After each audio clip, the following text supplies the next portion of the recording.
Heart Show. Today, this show is actually brought to you by JCLV21. Can't miss that. This show is where we talk with powerful women who are shaking up the globe with spreading love, wholeness, and wellness. This show was created to be a living anthology of influential women in our local communities who lead by example and speak from the heart. Today, we are with Kiwi Houston, who is a model and a model coach. Kiwi, can you introduce yourself to the audience? Yes. Hello, everybody. First, I just want to say my name is Kiwi Houston. And again, I thank Charente for having me on.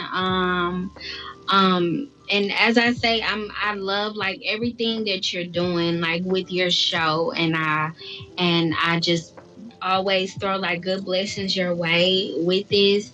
But my name is Kiwi Houston, and I am a model coach. Um, and that's kind of my terms here, but it's kind of a lot of things I do when it turns to like routing with like confidence. And so I teach a lot of things with like confidence coaching and like runway coaching with models and stuff like that. So that's kind of my main thing. I model too. I do like a lot of modeling, and I also like assist and help individuals who want to enhance their photos. So if there's like a birthday shoot, or just like some models are doing a photo shoot, I will like organize it and make sure everything is good, like from top to bottom, for an entire shoot. So that's a little bit about my background. I love it. I do. And I will say this, you guys, is I've gotten to experience Kiwi live in person on a retreat. And let me just tell you, my photos came out amazing. And I just have so much gratitude Oh, they for Kiwi. did, girl. Like, oh my god, thank like I was able to actually capture me laughing and being truly joyful, not just that fake smile, like you put on for the photos, but like a real Yeah, smile. you really enjoyed yourself. You can tell. Like you was bright and just joyful. Even your pictures just came out so nice, and even from the time you even lived up from the time that I first originally met you that first day, and then like later on that next day you was just even more like in yourself. I got to experience a little bit more deeper side of you. And I thank you so much for your words. Thank you so much for your direction. Because for me, when I bring people onto the show, try to get to know them before I even bring them on as a guest. I bring them on for like, oh my god, you do all that, and you've helped me so much. That's generally how people get brought onto the show. And I will Yes. say this is that like what really captured me about you was you talking to me about your childhood. Can you let the audience know how would you describe your childhood? Girl, I can't even remember what I told you. It's so Mm, much. It's so much. What was the category? Like, what your was it? father, your father. That's where you started. Really? Mm-hmm. You know what? I don't talk about my father that much, but as far as that, he was a pastor, a preacher. So I grew up as a preacher's daughter, and it was just growing up um as a preacher's daughter. It's a lot of pressure on you. Like it's a lot of pressure on you to be yourself, to be true to yourself, to be who you really are. Um, and that was just my experience just growing up. I felt like I had to live under certain standards, as this preacher daughter. And as you know, like everybody always say what they say about the preacher kids. Oh, they always You cut up. already, you already know. That's what they say. I didn't never want to be one of those stigmas. Like I didn't want to be that. I didn't want people to be like, "Oh, you a preacher though." And then my dad had so much expectations of me, and then just being around it. And my mom's father, my uncle was a preacher. It's like I couldn't run away. you So know?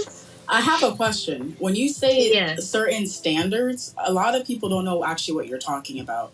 Can you give like a few to give people like a window into what PKs go through? Because for me personally speaking, I only know a little bit from my experience, but I just want to know what your standards were that you were taught, because everyone was taught different standards. Yeah, and you know what? That is so true. And just like with the standards, though, it's different. Particular to the situation. But how I grew up, expecting, and just a little bit back, already I'm from Texas. I'm from like the country, and like the country churches back then, the Christian churches, how they was. I couldn't wear like, I could only wear like skirts to church. And if I wore skirts, I had to wear stockings. I couldn't have my legs out. Um, like it was, You mean I like the grew. skirts that go past the knee? You're referring to Do those, you hear? right? Do you hear me? Yeah, I do hear That's you. what I'm talking about. You couldn't, if you, it don't matter how long the skirt was. You gotta have some stockings on. I couldn't go nowhere without stockings. Well, to church. And so just even little things like that. I always had to have my hair up. Um. Oh, It cleavage. You can't have nothing showing. You have to be a nun and neck girl, turtlenecks. girl, don't even get me started. I could not have nothing. And it was turning. I'm telling you, Texas, we don't get cold. Like Houston don't get cold like that. I was wearing turtlenecks almost all year. You I know, just hear the word hot all year. Hot. just all year, for Sunday school, it was just. And then I felt like I couldn't curse. I grew up not cursing. Now, don't cross me now. You gonna get a word or two. But you sure might. I have such a good heart though. Like it's pure. But I'm myself. I'm who, and I'm still striving to. There's always gonna be like more to like learn about yourself. But I'm not where I was, and that's amazing, you know. And just kind of just growing up that way, like in the church, and just expecting to be that, like I couldn't curse. I tried to be this perfect little angel. I tried to be the perfect preacher's daughter, and I tried to stay with going to church and didn't miss church. I try not to be hanging with this type of crowd, or I just tried to do everything the best I could to show up as this preacher's kid that I was expected to be. And just kind of growing up, and classmates and friends and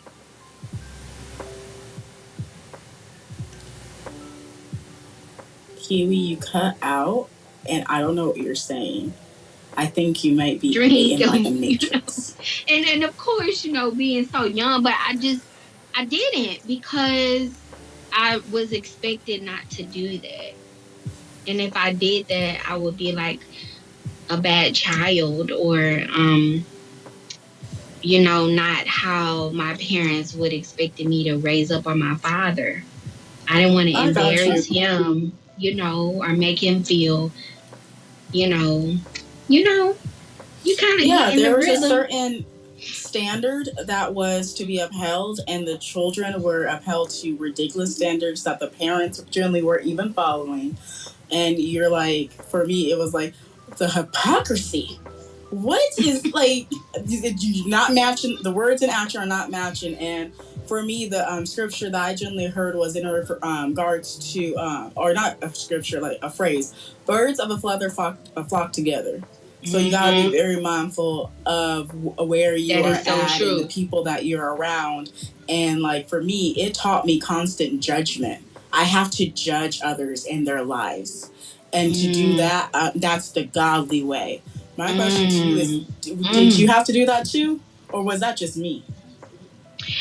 To be honest with you, Charente, I was that way because I was taught that, and not only that, we were taught you can't judge others. That's what we were taught, Yeah. like they would tell us that, like, hey, you can't judge others. But if somebody coming into church looking like a hoochie mama, we gotta they didn't really like put them out the church, but they would bring them to the side and tell them this is not how you're supposed to be dressing, and you're not, like, Or change of clothes. Say, hey, baby, I got to change of clothes for you. Go ahead and change into that because you can't wear that in the sanctuary. yeah, that's embarrassing. They make you not. They make people not want to come back to church. Oh, You know what yeah. I'm saying? Especially when people don't, I'm just coming. I don't know what's going on.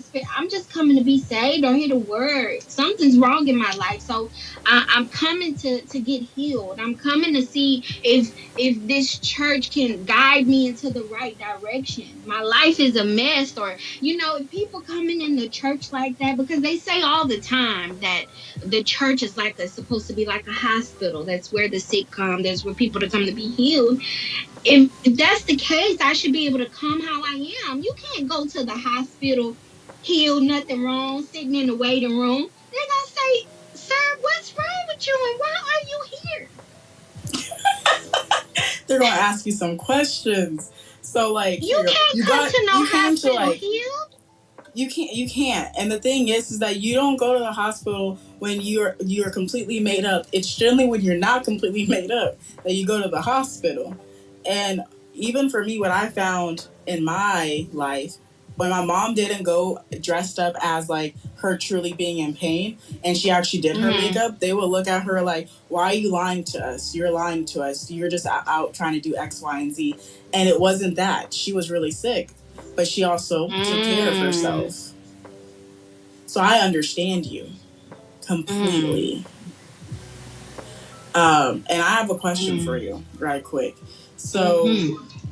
because of all of what you went through in your childhood, my question is, what was your dream as a kid?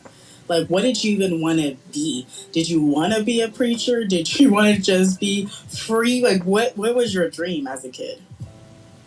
Dang.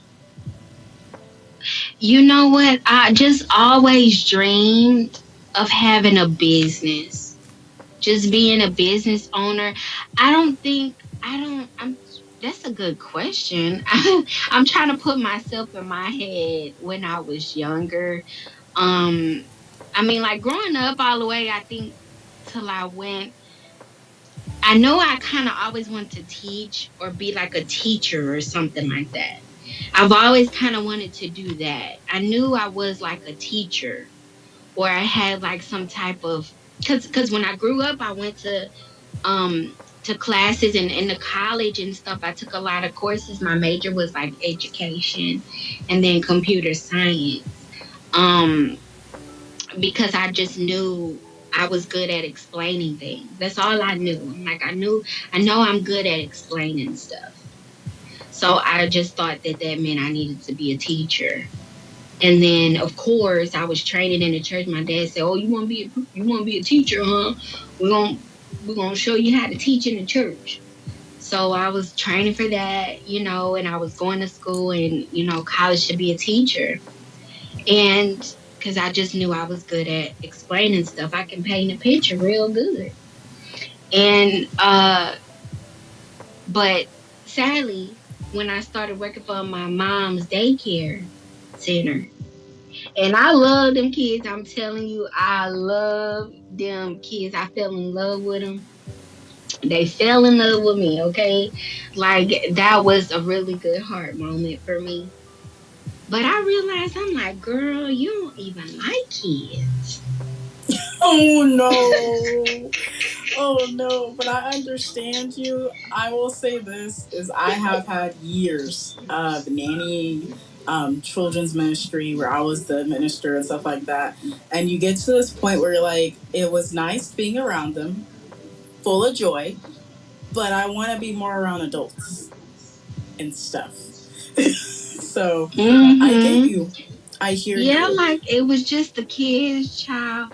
And don't get me wrong, I love and I taught I did something with them kids that it stuck with them like for the rest of their lives. To them day, them kids like was 5 years old and they remember me and their parents do. And I just had the honor of um like being a teacher to them, like really teaching them. I had taught this one class I was working with. I taught them how to read from like 3 to like 5 years old, like and this was like in a rough neighborhood, like in the neighborhood and stuff, like where the kids were like limited.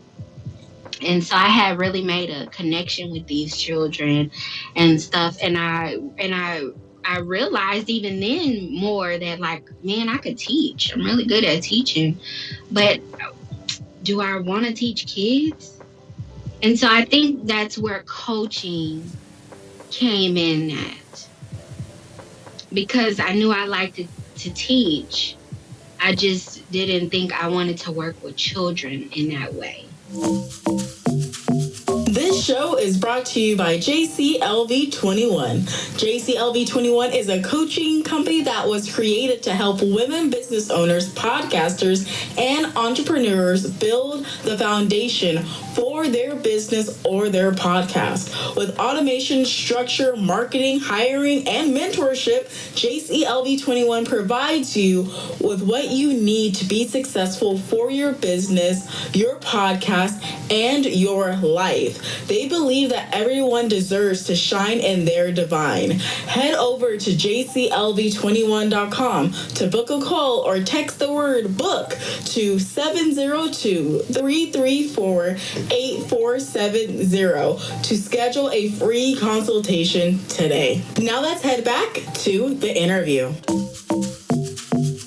That makes sense. And I will say there's nothing wrong with anything that you're saying, because I know for me, I love kids. I will always love kids. But are they my current focus? No, not currently. When I am with kids, I am with kids. I am there present with them, trying to figure out what's going on in their life and their imagination. But sometimes there's a time where you want to have different types of conversations and be surrounded by different things. And I have a question for you is, Mm-hmm. because of your childhood, because of the standards that you were brought around, I have to ask, did you experience purity culture where you're pledging yourself until you get married that you will not sleep around or anything like that because you're going against God if you do? Well, I didn't necessarily have the purity culture. I didn't go through that part where we had to make a commitment and stand in front of God, because a lot of my church friends and stuff, like in my church community and stuff, or other churches that we would visit, I knew that they did, but I didn't. My dad didn't. I don't know why, or for whatever reason. I don't know. I don't even think like our church did that. But um there I was held up to a certain standard, and we was taught like not to have sex until marriage. And it was like pressured into us. So um I was scared to have sex without marriage.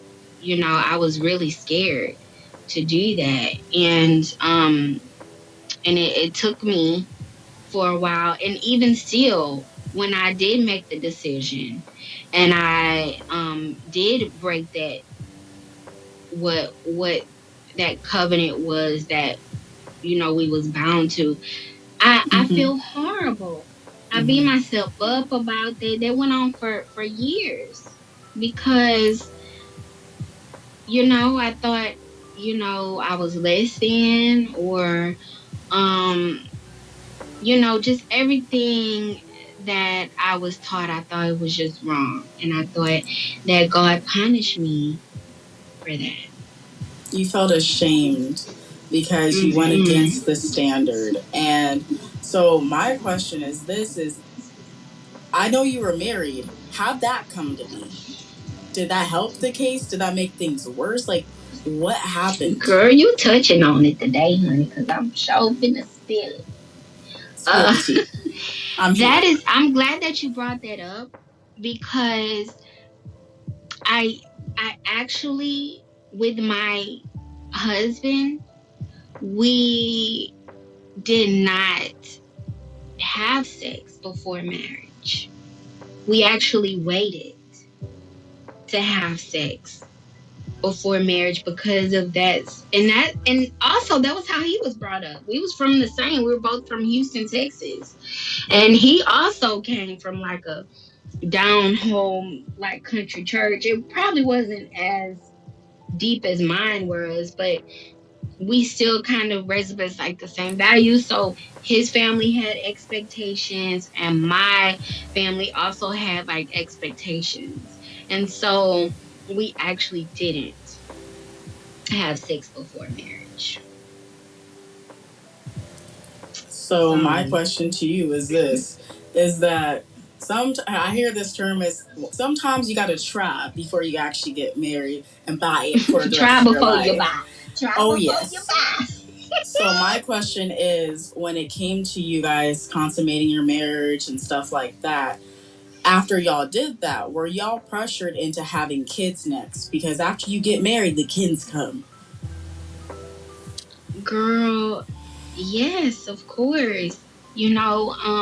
But the thing is, I've always been pressured to have kids because um raised up, all of my friends, everybody had kids.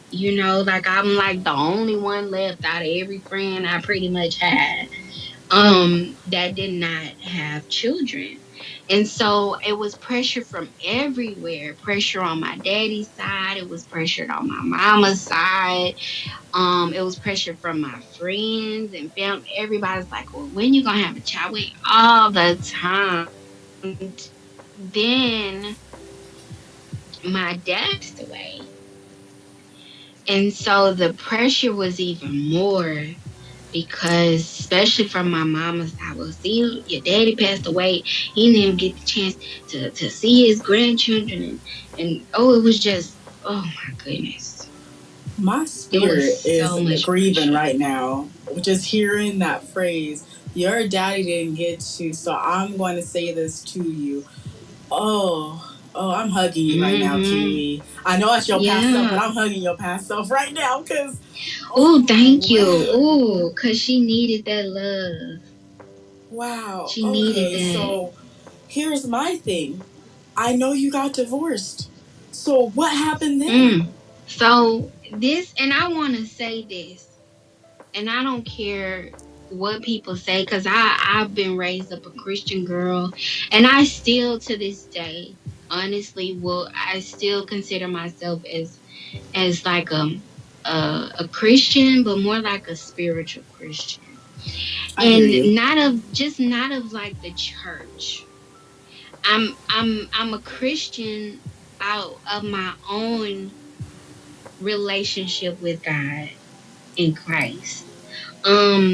And the relationship that I was able to build up with God, not based off what the church taught me, not based off what my dad just taught me. Yeah, there were some good things. I don't want to push like negativity on the church. Because it wasn't that at all, and I don't think that they even meant to give bad impressions. But but what they should have also taught was you have your own relationship with God. And God will give you his own perception of the same verse.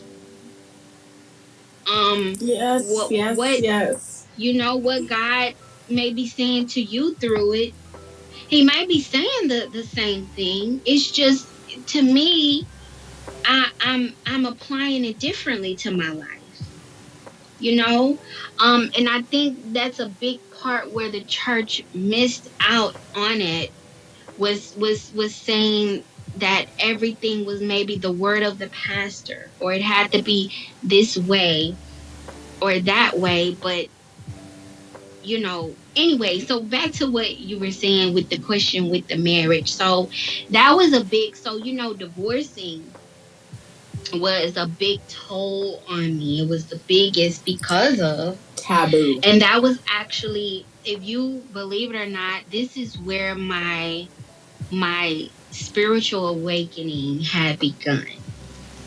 Because up until 30 years old, I never been through anything really hard, like a really, really hardship in my life. Um, in terms of, like, I never had kids.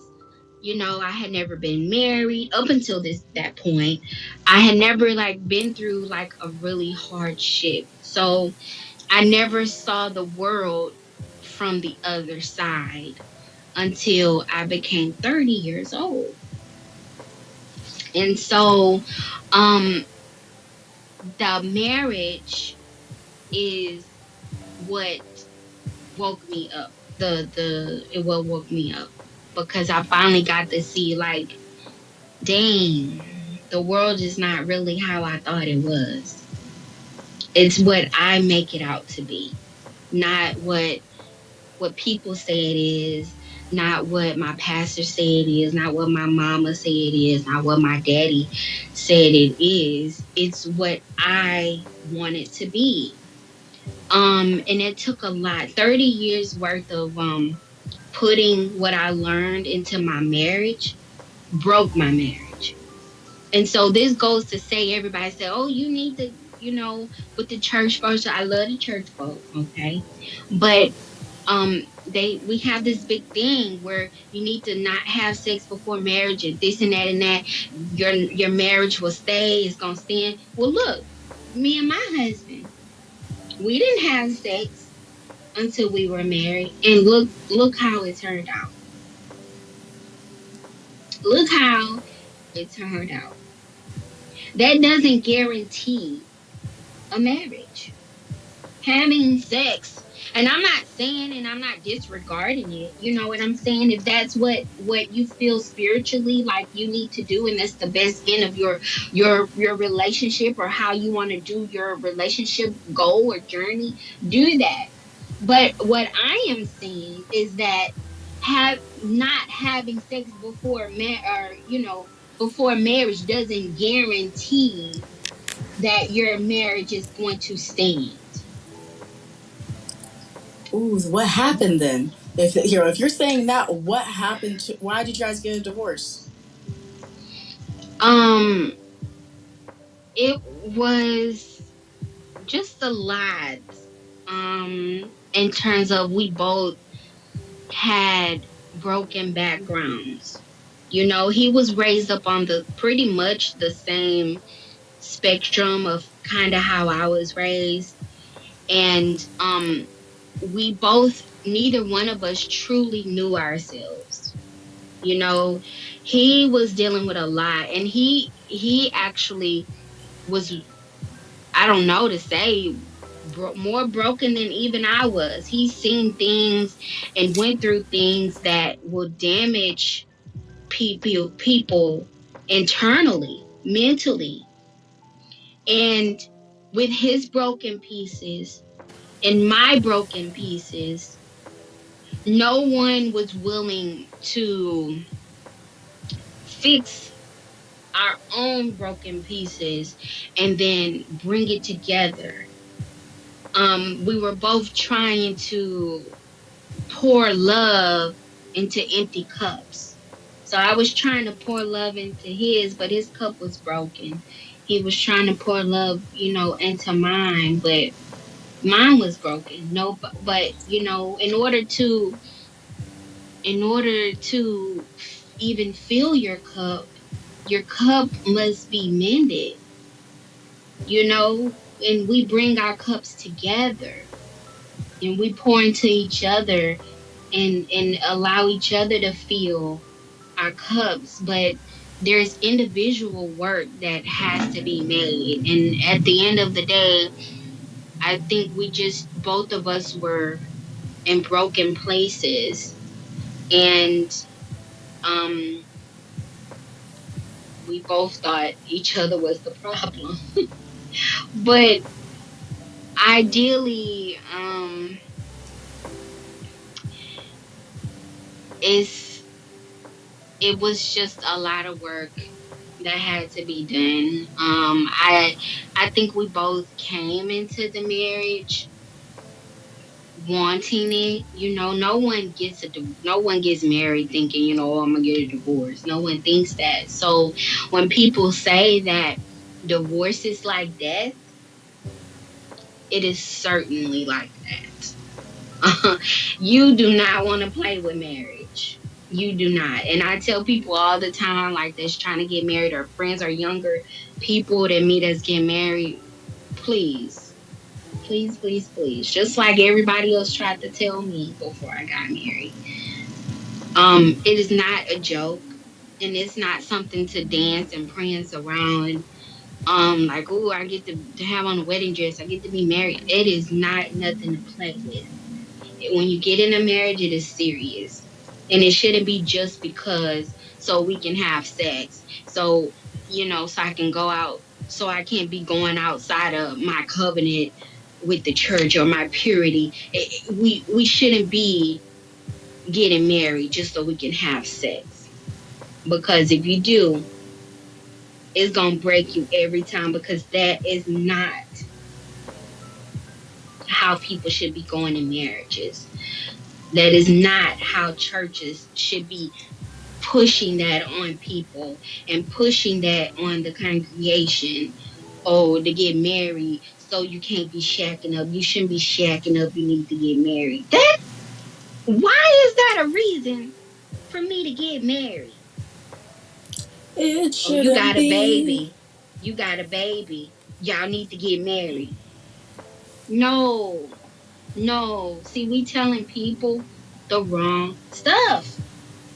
I got you. And I will say this is that what I think is cool about this connection and this conversation is that you already knew what I was going to ask you before I even asked you, and you were already answering the question. So, just going to throw that out there. You're awesome, Kiwi, by the way, just to let you know again, because I was going to ask you about it's called the Wesleyan Quadrilateral.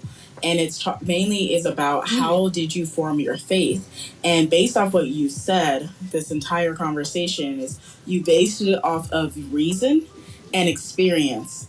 And you took mm, tradition and threw it a little bit out the window because you're like, that doesn't really serve me.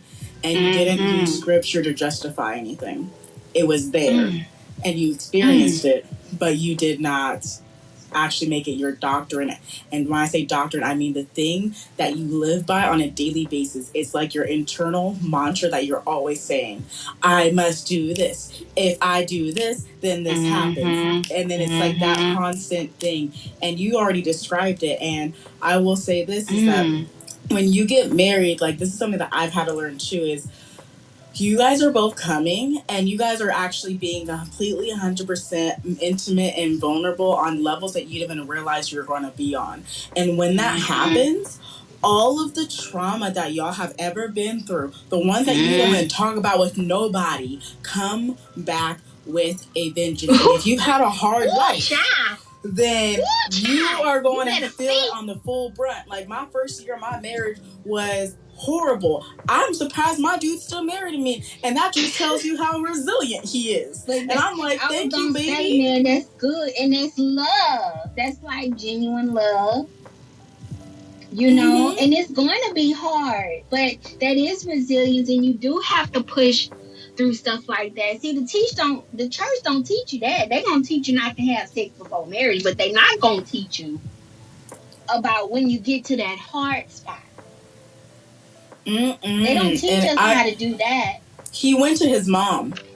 And for me, I went to my mom because we were still mama girls or mama kids. I'll just say mama kids. Mm-hmm. So I went to my mom. He went to his mom, and he also went to my mom. And my mom always gave him objective stuff. He's like, "This is how I've seen her operate, and this is something that you can apply." And he did it because we're still together, and we did do therapy separate, and then we did therapy Ooh, together, and amen. I then remember we you asked telling me that a questions. little bit. Yeah, that's what I'm saying. Like when you get married, like it's a full commitment. And please, Yeah. know, we had a mission statement. We still have a Full mission commitment. statement. In the Yeah. counseling and the therapy?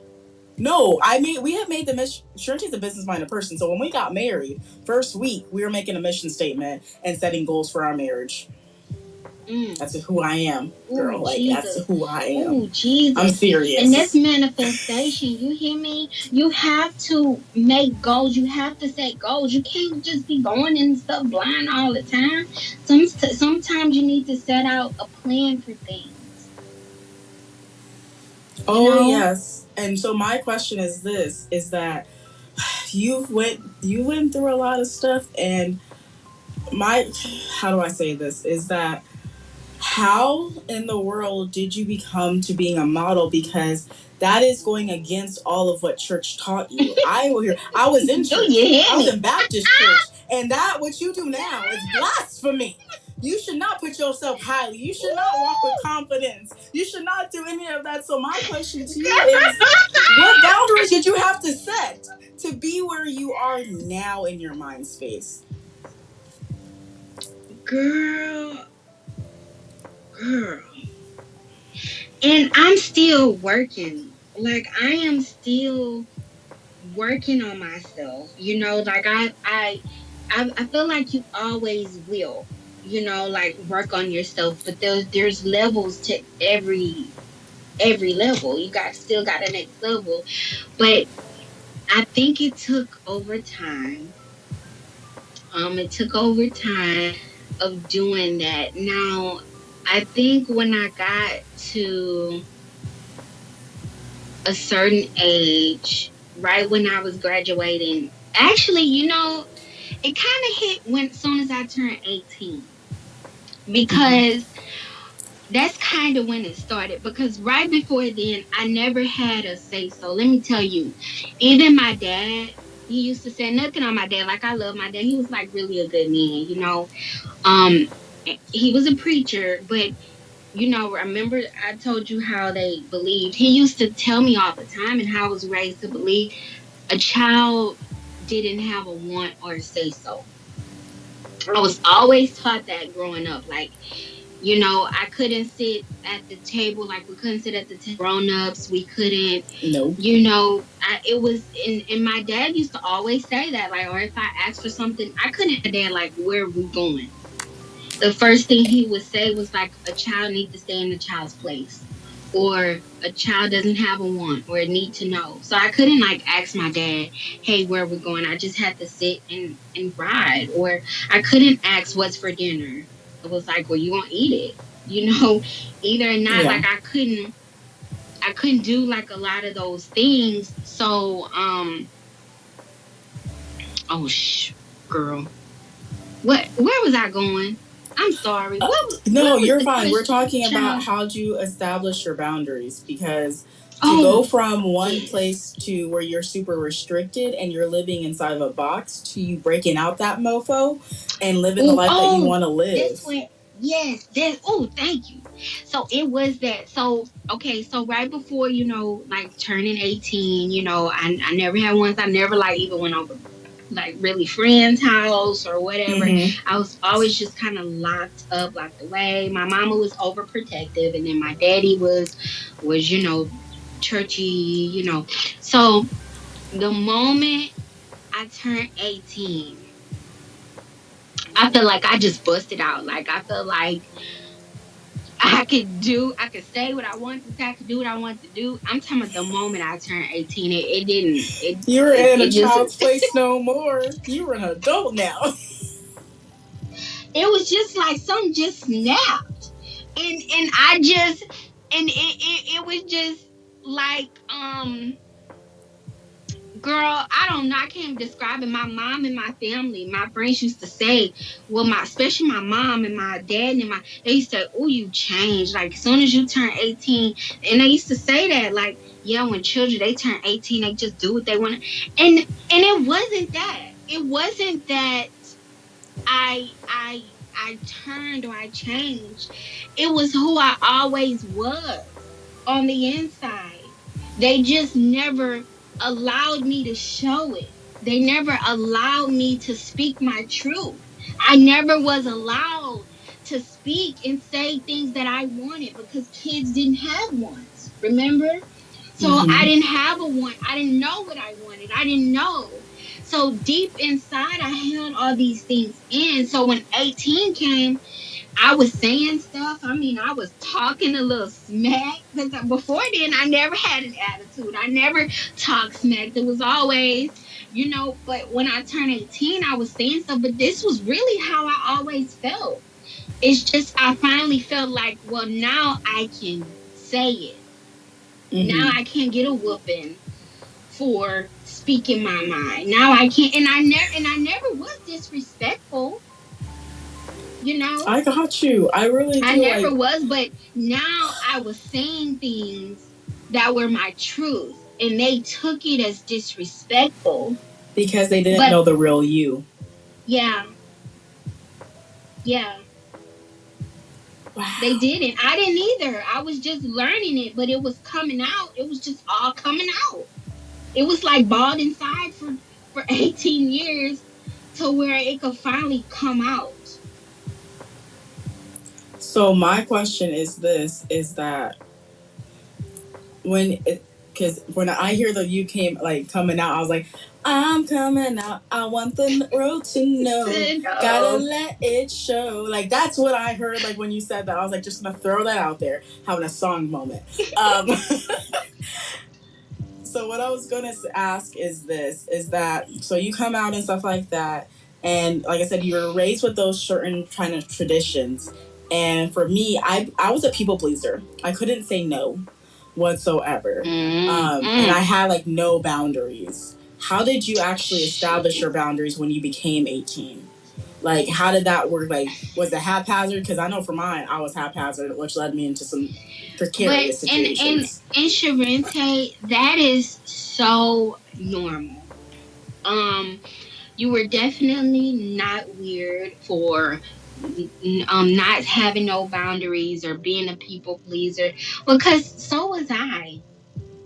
I was at that position too at one point of I could not, and I remember one time in my school in high school, my teacher did like a little some type of project or something, and I was asked about what I wanted to change or something, and I remember specifically telling, I was like, for some reason I cannot say no, and I don't know why, but I cannot say no, and it drains my energy to people. I always felt like I needed to help people, and I didn't want to say no because I didn't want to feel like, that I wasn't doing my Christian duties to And you're help always supposed to people. serve.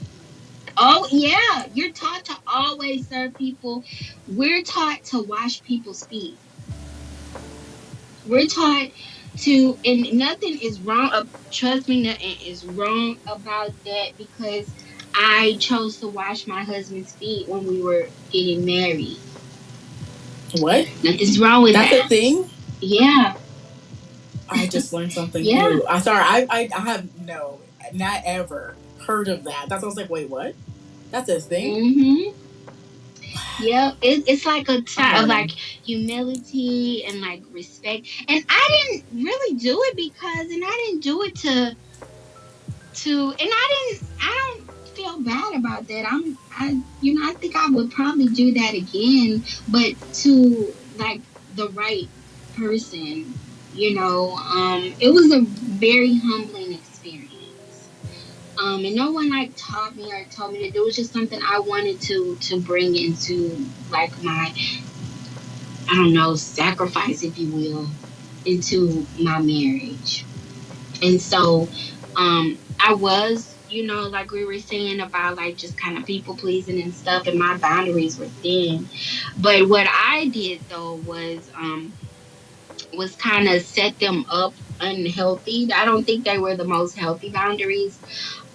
Because I became kind of mean, a little cold hearted in a way. I don't know what have you. I don't know. Well, You maybe turn not off your cold hearted. emotions. Yeah, I did. Love So it. people used to always say like I was mean. Or not mean, but they would be like, "You're nice, but you're You have an mean. Like attitude. you have this side about you." You know what? I never had an attitude only because I always spoke my mind. I always, Charente, if you would have known me before this Kiwi that you know now, you'd be like, girl, I had a mouth. Do you hear me? And I never really had an attitude. It was hard for me to have an attitude because I always said how I feel, and it was very raw and brutal. However it came out, that's how you was gonna give it. As long as it was the truth, I was gonna give it to you. You know, and I think that's what people like kind of loved and didn't like about me at the same time. Because I was surrounded, by a lot of people, like the community and things, and with my organization. For the life of me, I didn't understand why everybody clinged on to me or held on to me for so long. Because I was like, I was such a meanie, But I put my guards up and my walls up just instantly, and I just didn't let people tear me down no more. And I felt like I had been tore down for so long that I just put my wall up. That was my protection. Um, and I've just now actually learned to start doing setting healthy boundaries, and not because there's a such thing as not healthy boundaries and then healthy Yeah, boundaries. I understand you. Like for me, I relate to you so much because I was called mean. I have had write ups from jobs saying that I was mean, but I wasn't. And I'm just like, Why your not you, perception's girl? off. I don't No, believe I'm being that. so serious. That's what I said. And I can say the exact same to you, No, which is why I'm like, I understand you so much. So much. really. We Yes, like relate, girl, write ups. But I can't believe you being like mean or called out to be mean, girl. You are such a Ask my mama. sweetheart. I was no, child, no. Here, I have always been a sweetheart, but I also had a mask on. Please know that for years. Hold on. And it was only recently that I got to where I am full Charente all the time, which is my loving self, not my judgmental self that I picked up, and I established hard But I boundaries to love myself. that, girl. Charente is so unique. First of all, your name. That is just so freaking unique. Okay. I love that. I just love, love, love that about you. And your personality is just so unique. And um that is, to be unique, that's like a special quality that, believe it or not, so many people want, so many strive to do, and you already have that. And it's beautiful to be able to be yourself.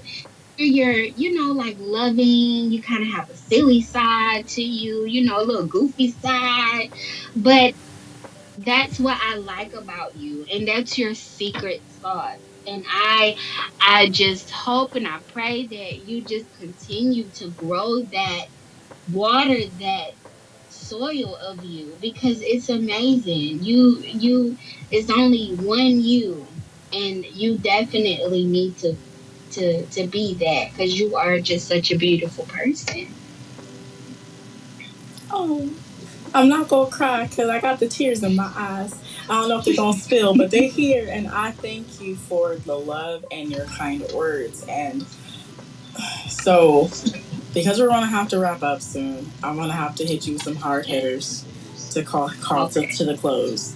Ooh. So, you experience divorce and stuff like that. You also have your own company. You got to tell me about that because You're like you said, you were hard at first, and if I'm not mistaken, you were hard during your modeling years, where you're really more active, and during your coaching Yes. time. Yes. Yeah, I'm a lot better now. And I alleviate from doing like a lot of like straight coaching, because with my model agency, um I believed in like perfection and perfecting everything. So when it came to like my events and shows, I did a lot for the community. I put on a lot of shows and stuff for the community, and people would come out, big business owners and people would donate a lot to my events, and I felt like I had a certain standard again to meet to these events. So girl, my events were perfect. Mm, You hear me? Like, I yeah. didn't play, especially with my models, because everybody would come to see them because they know that they were the best in Houston. I produced the best models in Houston, Texas. Do you hear me? The best. They would come to me because they know I was gonna give them. They didn't care about my mean attitude. They at a point they would accept it and move on because they know that my work ethic was serious. And so I didn't play when they was coming on the runway and on the walkway. We practiced day in and day out. I made them be serious at rehearsal. It wasn't no playing around. Everybody was encouraging each other. I made people make sure y'all hyping each other up. Y'all practice. We did buddy things. Like, my shows were perfect. Okay. I didn't play no games. I wanted my stuff to go a certain way, and they came out amazing. They all would come out so amazing, Charente. Believe it or not, those shows came out so amazing. But guess what, girl? What? Girl, I never thought that I did good in none of my shows. I always thought like, oh, it was okay. It came out nice. We had like a big crowd, or you know, but I could never see how well I did. Only what I could do better. Like, oh man, I should have did. We should have did that. And I'm telling you, the shows will be just perfect. Even when the one we had that was in right when like the COVID and stuff happened. Oh, girl, that's when I first learned the anxiety. I never had anxiety until COVID came. You hear me? I didn't even know what anxiety Mm-hmm. meant until COVID came, and we had a show, girl. It was like dead in the middle of COVID. Like 250 people showed up. It was ridiculous. It wasn't even supposed to be. Wow. Everything that could have went wrong, like, went wrong, but like it went well, so good.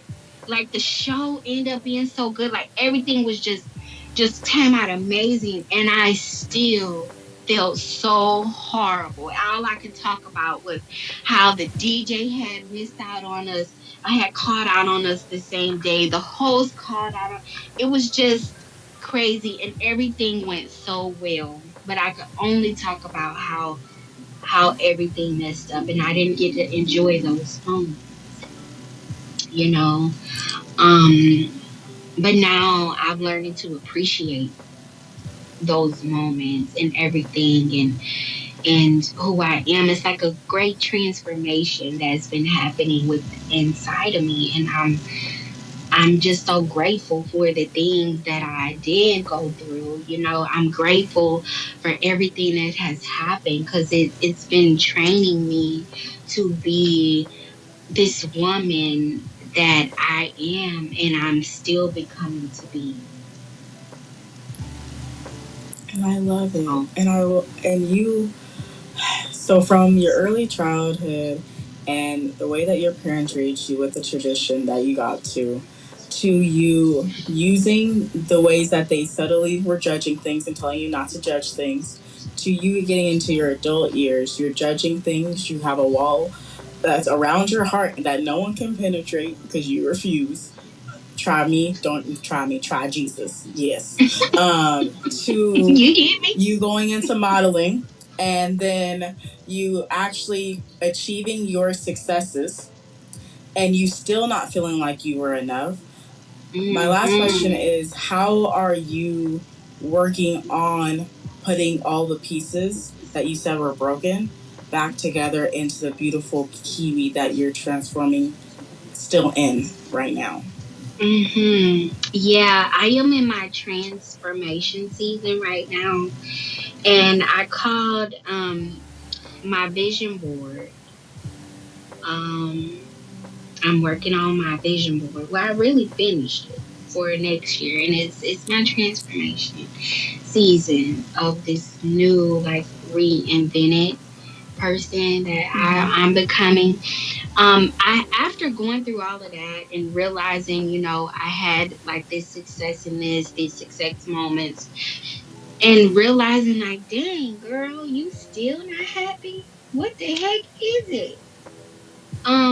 Then that's when I realized it's not anything that can make me happy. There's nothing tangible. There is not a person.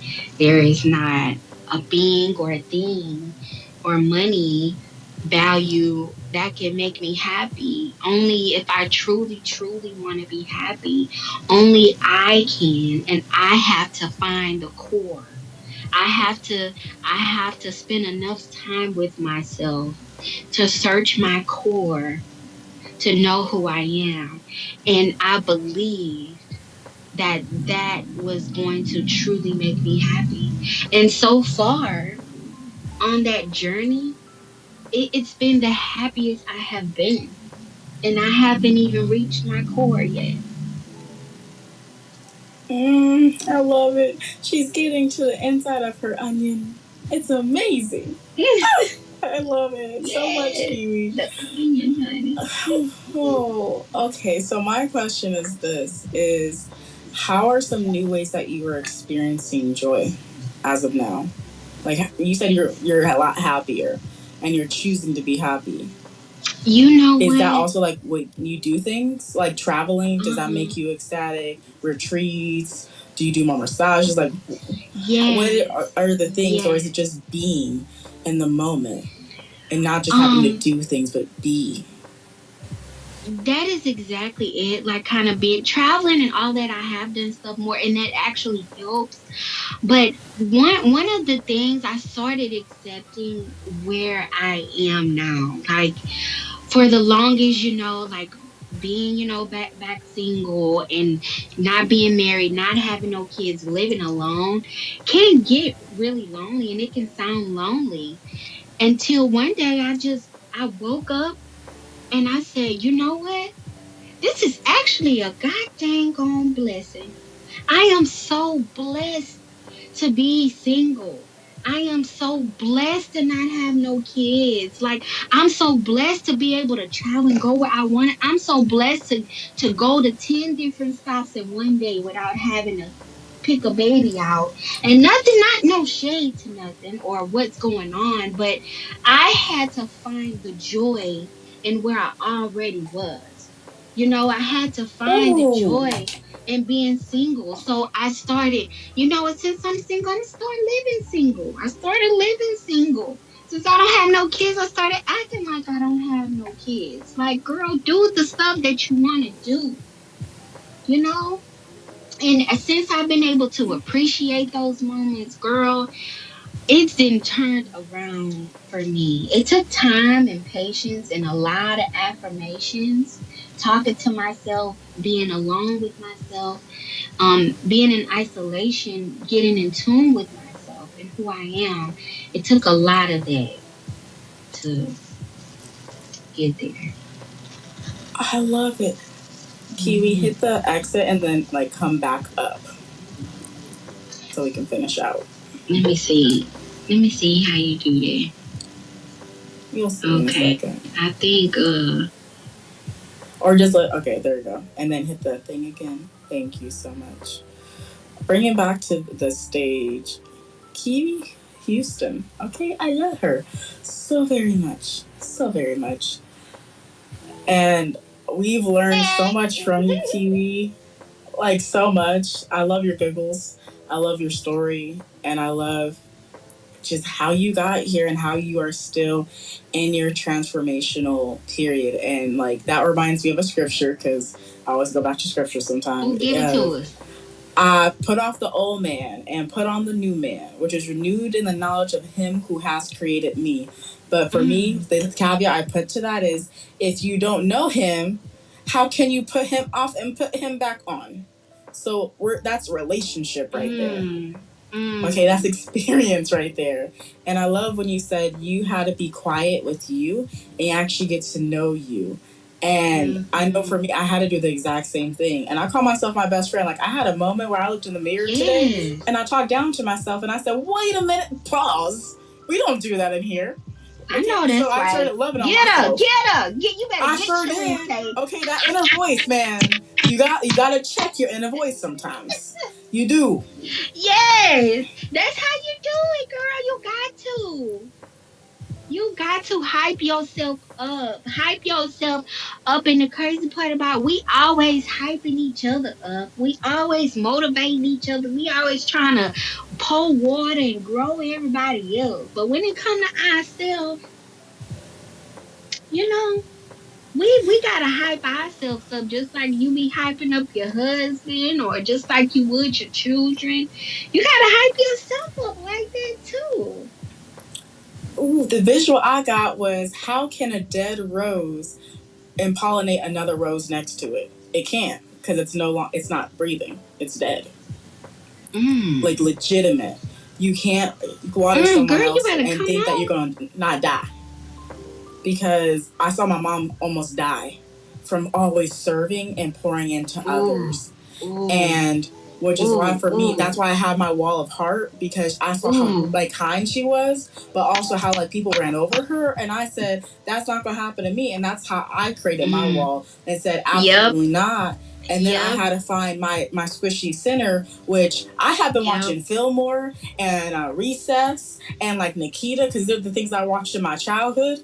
Just so and my inner child is so happy right now, because I know my mushy self and but that's how you were taught how to serve.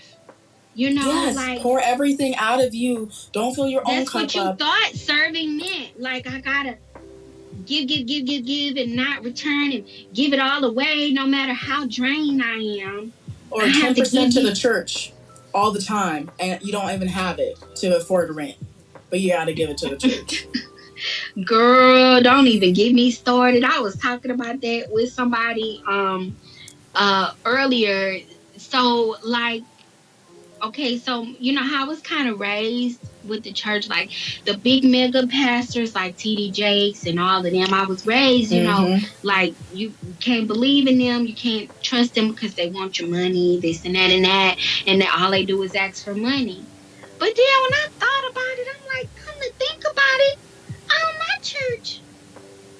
my church did was ask for money. And the crazy part is the difference between the two. My church, and girl, I'm so glad you brought that up, because for a long time I was raised, I didn't know how to give. Right? Like, I didn't know how to give because I was never taught. For the long, I kept saying, well, why, why do I feel some type of way about giving stuff? Like, I wasn't very generous. I wouldn't give people this, or, I would like to take stuff for myself. I always was like to take stuff for myself growing up. And I couldn't understand for the life of me why I was like that. But I realized, girl, I was never taught how to give. I was taught how to serve the wrong way, like how you said. How we were taught how to serve.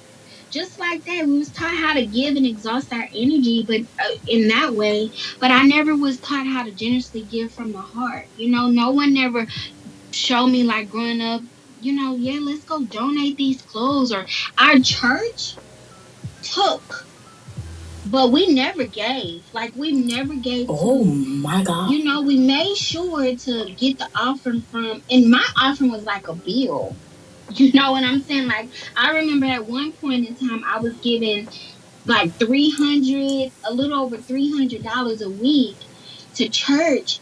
And I thought it was a bill. Like I took it out as a bill. I didn't see it as giving. I just thought I was had to give to the church. But our church Ooh. never gave. Girl, we Oh never my. did fed the homeless. We never did What? nothing. There No. wasn't a ministry for that. There's okay, so that's Nope. actually different than my ministries. They always were givers, like Cottonwood, Central Christian, like True Unity. I still know the names, but they always were givers of giving back to the homeless and stuff like that. Like when I got became like bad in my 13th year, my Mm-hmm. I had to go feed the homeless, and that also that taught me humility. Of Ooh, that's hey, good. Ooh, that's you so can get good. somewhere like this, but for me, I actually like doing it. I liked meeting new people. I didn't care about how they got to where they got, and if they're dirty. They're dirty, and a lot of people are dirty, and we still talk to them. Like, come on now, like, what are your Yeah. main differences besides they don't have a shelter, but we do? So no, like, so like I really I understand you, and I will say that's a red flag. If your church is just taking, that doesn't show love, because love But is a see, give and take. I didn't know that I was, I raised up to believe that the church, to believe in my church, to have faith in everything that they said was right, to believe that everything my pastor said was right, to Mm-hmm. believe however things went was right. So everything they said was wrong, I believed was wrong. You know, everything they said was right, I believe was right. And one thing I can say, I was never taught to generously give. And that's good for you though. Like, and the churches, and they're giving back to the community, but I never saw my church give back to the community. I got you. So like my question now is this: is that now you are no longer in that place because that's your past self and your current self. What ways do you give now? Where you're not completely giving out of your cup of you, but giving out of a cup of abundance instead. Are you not there yet? You said, I'm sorry, repeat the question one more time. No worries, love. So we talked about you and you not seeing how to give. So my Mm-hmm. question, simply put, is how do you view giving now, and what ways do you give where you don't give it completely where you're deficient? Um, that's a good question because I've not too long recently started, because it took me some time. I had to pray. Actually, I started praying to God about me, because this whole time I realized I had been giving wrong. Because my organizations, like my women's organizations, that's what we do. Like we give, we donate like a lot, volunteer monthly, give so I thought that that was like giving, so Mm-hmm. we gave and like did to and do for charity and stuff like that. But I prayed and asked God, like I really wanted to come from my heart. Like I really wanted to where I want to do this. Like, and I don't feel like this is something that I have to do, and that, like, because that's what I thought. I thought it was just something like we just had to do, You're So obligated I'm, to do it.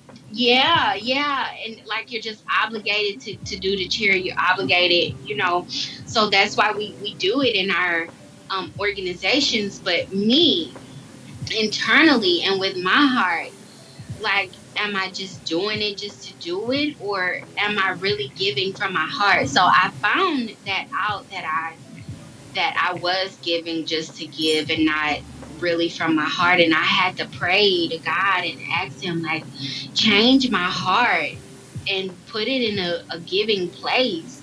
Help me to be generous. Like I want to learn how to be generous freely, and not in a way where I'm being used up or draining my energy, but in a way that's loving to someone, you know.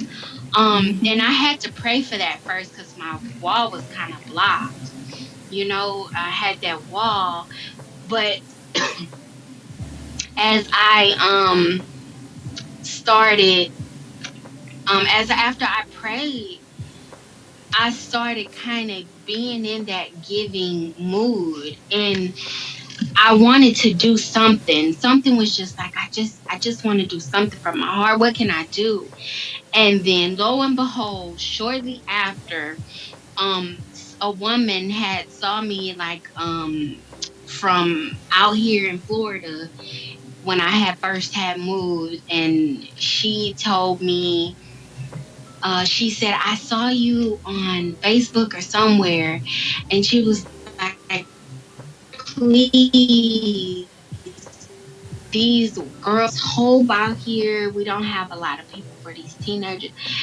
Oh my God, that just warmed my heart. And she wanted me to do something like with those girls. So currently, that's what I'm like in the midst of now, like um doing something like we're doing like I'm teaching like these girls like with runway, and like teaching them like confidence.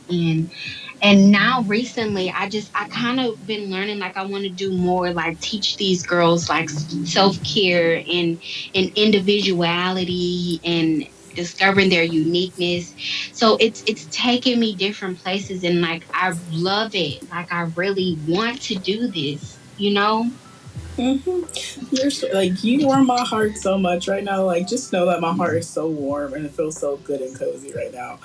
I love you so much. I love your story so much. And for the people listening in, how can they find you? Well, I have. You can find me on My Self Care Diary Chronicles. Actually, it's like a new like brand that I've been coming out since doing like self care and discovering myself, my inner self, and my core. I have come out with kind of a new like branch of things. Like it's called My Self Care Diary Chronicles, and it's on IG. Now my IG, my personal IG, if you not churchy, because I do model, you hear me? And I model well, okay? I will just say My sensuality is a thing with Kiwi. sensuality, So, yeah, so yeah, sensuality. definitely. I'm about sensuality and sensuality is a part of self-care. Like just being in tune with yourself, and not necessarily sexuality, but like sensuality, you know, just being in tune with who you are as a woman, being intimate with yourself. Oh, that's my girl. Hey, That's my girl Jessica. right there. Jessica Rowe. I love her. I really do. She's Yes, you know amazing. her. Yes. Yes, I love her. She is the sweetest. Um, yeah, she got good stuff too. Y'all follow her. She has good stuff on her app. But yeah, so that's kind of how my self care diary came about. Me on my self discovery journey, if you would say. I had recently started like a spiritual journey months ago, and it's just been such a whirlwind. I have like a subscriber email list now, where I email to my subscribers weekly on like self care tips, sensuality tips, sexuality tips, sex, everything is talked about. It's a women community where for women who were like me, maybe who was maybe not a preacher's daughter but grew up in a way where she couldn't be vulnerable or be herself or speak her truth.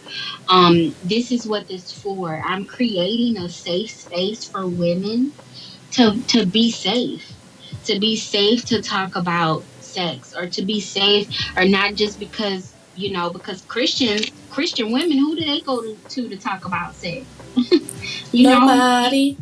You can't go to the church folks talking about sex, or because That's some women blasphemy. they want to learn how to be more sensual or even be more sexual when it comes to their husbands and things like that, and you can't talk to anybody about it, because you might be shamed or whatever. So I've just created a safe space for a women community to talk about anything, however you feel, what's deep down inside, because it got to come out in order for you to heal. It So does you have to can come out. discover me on there, and my personal Instagram is Kiwi Houston. It's just Kiwi Houston or Miss Kiwi Baby on Instagram. But if you'd love to join my subscriber list, you can. And I'm creating a blog soon. It'll be up sometime next year. I love it. I think February or March or whatever. But you can feel free to DM me your email address, and I'd love to add you as a subscriber. It's like weekly self care tips and stuff like that I use, and I'll give y'all one of my good self care tips too. Right before I Oh, leave, right before you kick me okay, out. okay. So here's the thing. The next question is, what is one takeaway that the audience can take from your life experience? Go ahead and drop that tip. Mm-hmm. You say what is one takeaway? One takeaway from your life experience that you want the audience to know that you might have not already shared. Girl, I shared a lot. I know, child. I already know that, which is why I said what you wanted them to take away from your story. What's the main thing? If I would say self discovery. It is so important to fill your cup first. And I always say this, it's important. Your energy is like a teacup in a saucer. You only give what's spilled over into the saucer and not what's in the cup. And in order to fill your cup and to keep it filled, you have to have self care or alone time with yourself. Oh That my is what I God. would say. Give me 1 second. I have to. Absolutely fire. Fire. Not the not the crowd standing You got ovation. the claps, girl, because I know that people currently listening into this right now are clapping for you and saying, yes, preach it, sister. Okay, they're having all these reactions, so I have to give them that air and that space. Besides the current live audience doing their reactions like Jessica is now, as well as I also want to thank, before we close out, is I want to thank Jessica for the reactions. I want to thank all the people Yes. currently in the audience. I want to thank Marcus for clapping too, as well as there was someone else I saw that was Yeah, I clapping up saw a a couple storm. people.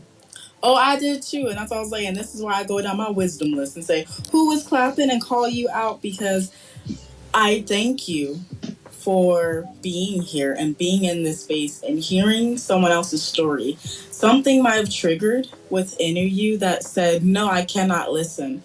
But when you take the time to listen to someone else's story, you are taking the time to actually love thy neighbor. Because when we have Mm. conversations, what I love about conversation is active listening, listening to the other person's experience, getting what I want from that story, and Mm. being curious about them, because for them, they're generally curious about me. And that's how I see love when it comes to giving and taking. And so I thank You you saying guys. that is great, Charente. Let me just say this. I watched yesterday a thing from Oprah. I was just watching. Girl, I don't know why I was watching Oprah. I don't never watch Oprah, but I just watch a lot of interviews, motivation. I be wanting to see how like thinkers, intellectual thinkers think and what they say and what they go through. I'm into that stuff. So there was Oprah was interviewing this I think he was like a Buddhist or something like that, a monk or something, and very internal, with peace and stuff like that. And he said just what you said. He told Oprah, when you allow people to talk and get things. You're helping healing someone. You're you're doing a good deed that in return that's gonna help release from you. It's gonna help you, but basically like what you were saying, when you're talking to someone and then you're allowing someone to release and pour out, you're helping to heal someone. And that made a lot of sense, just to what he was saying. He said it like so much in a great way, but you said the same thing and it reminded me of that I had just watched that yesterday. So that is so true.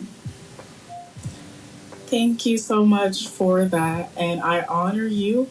I honor your story. To everyone that was in the audience, I honor your guys' story. And I thank you for spending your time with us to get to know someone else. Because when we do that, we become better at loving us too. So I just want to thank you, Kiwi, for being here and for being on and sharing your story. And that is the end of today's episode, folks. Now to the outro. Yes. Thank you so much. I appreciate on. Okay, now I know where the marker is. Hey, girl. Because I'm gonna edit this next part out.